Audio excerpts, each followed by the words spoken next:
অনেক সময় আমাদের লাইফে এমন পরিস্থিতি আসে যেখানে আমরা সেই পরিস্থিতিটাকে ঠিক করার জন্য সব কিছুকে কন্ট্রোল করার চেষ্টা করি। আমরা খুব অধৈর্য হয়ে যাই, ইমপেশেন্ট হয়ে যাই। কিন্তু সত্যি কথা কি জানো তো, কিছু পরিস্থিতি আমাদের হাতে থাকে না। সেটাকে কন্ট্রোল করা, সেটাকে নিজের থেকে ঠিক করাটা আমাদের হাতে থাকে না। আর এমন ক্ষেত্রে আমাদের যেটা করতে হয় সেটা হচ্ছে তার উপরে সারেন্ডার করে দিতে হয়। সারেন্ডার করা শেখো। Good morning.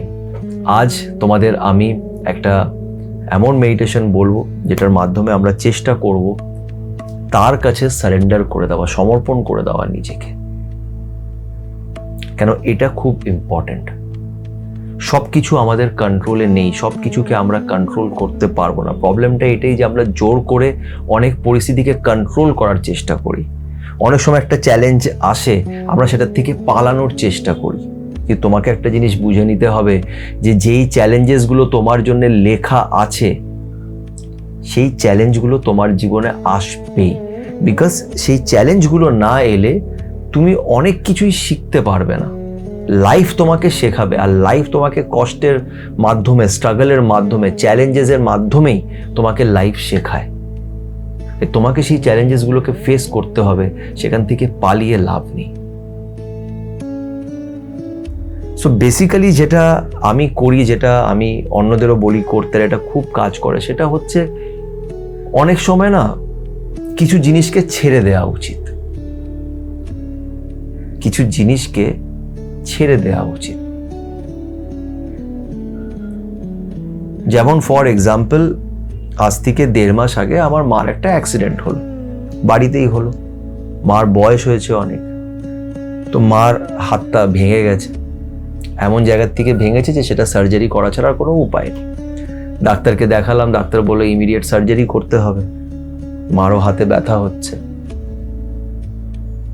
হাতটা ভেঙে গেছে তাই। কিন্তু সার্জারি করানোর আগে কিছু টেস্ট করতে হয়।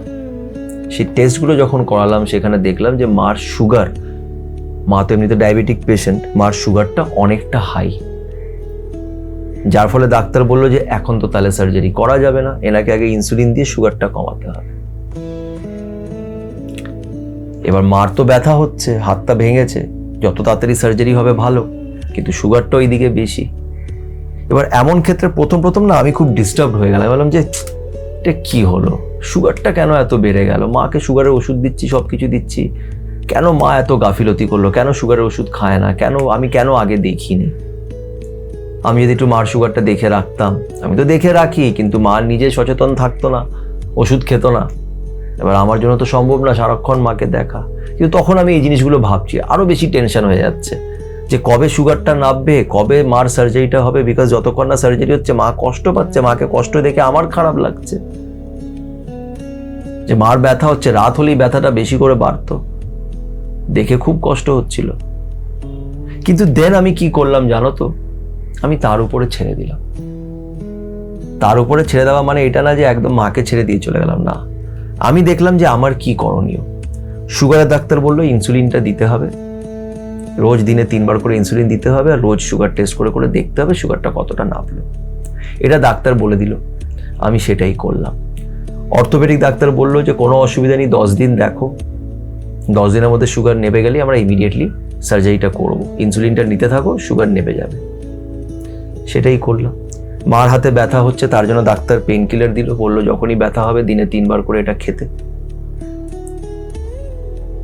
আমি দেখলাম 3-4 দিন পর থেকে মার হাতটা যে ফুলের ঢোল হয়ে গেছিল, যেহেতু হাতটা ভেঙে গেছে, আস্তে আস্তে না হাতটা আবার নর্মাল হতে শুরু করলো। মার ব্যথাটাও আস্তে আস্তে কম হতে শুরু করলো, জবকি মার হাত কিন্তু তখনও ভাঙা, কিন্তু আস্তে আস্তে ব্যথাটা কম হতে শুরু করলো, হাতের ফোলাটাও কমে গেল। আর ঠিক 10 দিনের মধ্যে মার সুগারটাও নেমে গেল, আর তারপরে মার সার্জারিটাও সাকসেসফুলি হয়ে গেল। তো আমি কি করলাম, প্রথম খুব টেনশন হয়ে গেছিল, প্যানিক হয়ে গেছিল। দেন আমি নিজেকে শান্ত করলাম যে এটা তো আমার হাতে নেই। এই চোট পাওয়াটা, এই অ্যাক্সিডেন্টটা হওয়া তারই লেখা ছিল। আর এই অ্যাক্সিডেন্টটা হওয়াতে অনেক কিছু ভালো জিনিসও হয়েছে, এটা আমি নিজের ভিডিওতেও বলেছি, এখন আমি অত ড্র্যাগ করব না। কিন্তু এই অ্যাক্সিডেন্টটা হওয়াতে অনেক মার ভেতরে আরও অনেক কিছু প্রবলেম ছিল, সুগারের প্রবলেম ছিল বেশি করে, তারপরে মার হাড়ের একটা প্রবলেম ছিল, সেগুলো ট্রিটমেন্টটাও হয়ে গেল, নাহলে এগুলো পরবর্তীকালে গিয়ে অনেক বিশাল বড় কিছু রূপ ধারণ করতে পারতো। যাই হোক, তো আমি কি করলাম, নিজেকে শান্ত করলাম, আর আমার যেটা করণীয় আমি শুধু সেটা করলাম, বাকিটা আমি তার উপরে ছেড়ে দিলাম যে উনি দেখবেন। কেন, এটা সবকিছুই তো ওনার করা, উনি যেটা দিয়েছেন প্রবলেম, তাহলে সলিউশনও দিয়ে থাকবে, আমি তার উপরে ছেড়ে দিলাম। যেই ছেড়ে দিলাম, জিনিসগুলো আস্তে আস্তে আস্তে সেটেল হয়ে গেল।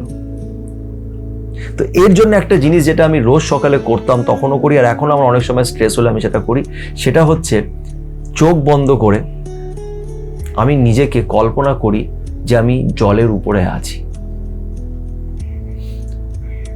জলের উপরে আমি একদম হাত পা এমনি করে ছড়িয়ে একটা কানে একটা মিউজিক লাগিয়ে নিই, যেটার মধ্যে দেখবে meditation music, water meditation music রাখবে, দেখবে জলের আওয়াজ থাকে, সেইগুলোতে ইউটিউবে পাওয়া যায়, কানে লাগাবে, একদম হাত পা ছড়িয়ে আমি এমনি করে বিছানায় এমনি করে শুয়ে থেকে জাস্ট কল্পনা করতাম যে আমি জলের মধ্যে ভেসে যাচ্ছি, কোনো চিন্তা নেই, কোনো স্ট্রেস নেই, যা হবে সব তার মর্জিতে, আমি একদম আরামে আছি, সুখে আছি, শান্তিতে আছি, এরকম নিজেকে কল্পনা করতাম, ভালো জিনিসগুলোকে কল্পনা করতাম।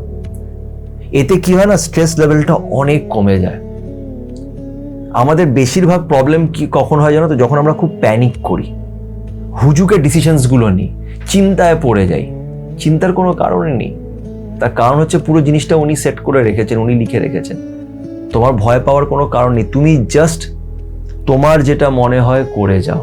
আর এই মেডিটেশনটা করে দেখবে, যখন এরকম কখনো টেনশন হবে, প্রথমে যেটা করবে সেটা হচ্ছে 10 বার ব্রিদিং এক্সারসাইজ করবে, যেটা আমি সবসময় বলি, শ্বাস নিলাম, শ্বাসটা হোল্ড করলাম, শ্বাসটা আস্তে আস্তে মুখ দিয়ে ছাড়লাম, আর এই পুরো প্রসেসটাকে ইম্যাজিন করলাম যে শ্বাসটা নাক দিয়ে যাচ্ছে, বুকে হোল্ড করলাম, ছাড়লাম।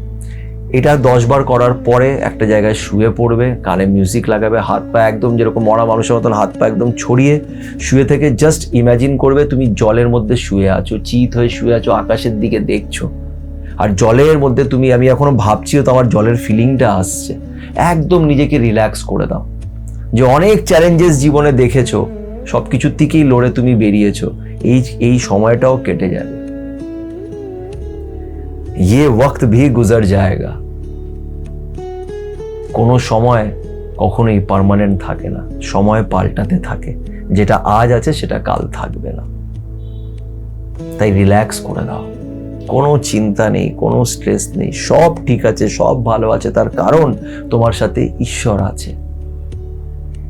আমি একটা কথাও বাড়িয়ে বলছি না, এটা করে দেখো, অনেক রিলিফ পাবে। এই সময় আমার লাইফে কিছু এমন জিনিস চলছে যেটা আমাকে ইমোশনালি অনেক সময় খুব কষ্ট দেয়, আমার চোখ থেকে জল বেরিয়ে আসে, তখন আমি নিজেকে এরকমই করি। আমার এরকম মনে হয় যে আমি, মানে কি বলবো, জগন্নাথের কোলে আমি শুয়ে আছি, উনি আমাকে এটাই বলছে যে তুই কেন ভয় পাস, আমি তোর সাথেই আছি, সাথেই ছিলাম, সাথেই থাকবো। তো এটাকে একবার ট্রাই করে দেখো, আমাকে জানিও কেমন লাগলো। যদি ভিডিওটি ভালো লেগে থাকে তো লাইক করো, নিজের বন্ধুদের সাথে শেয়ার করো, পজিটিভ থেকো, তার উপরে বিশ্বাস রেখো এবং সবাই ভালো থেকো।